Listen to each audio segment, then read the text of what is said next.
میں نے بابا جمہوریت سے پوچھا کہ بابا جی اب حالات کیا بنیں گے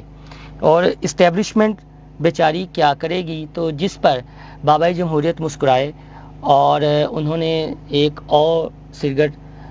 سلگایا، اس کا دھواں اڑایا اور مسکراتے ہوئے کہنے لگے کہ اسٹیبلشمنٹ بیچاری کیا کرے۔ ایک لیڈر ہے جو کہتا ہے بقول مرزا اسد اللہ غالب کے کہ غالب ہمیں نہ چھیڑ کے پھر جوش اشک سے بیٹھے ہیں ہم تہیہ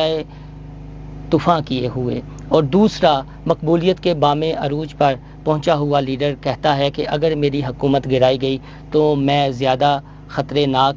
ہو جاؤں گا، جبکہ ایک مرد خور ایک لیڈر ایسا ہے کہ جب ایک عظیم لیڈر کی لاش تھی وہ لاش کے کنارے کھڑا تھا، لاش کو ابھی اس نے دفنایا نہیں تھا، اور کھڑے ہو کر اس لیڈر نے کہا تھا پاکستان کھپے۔ تو لہٰذا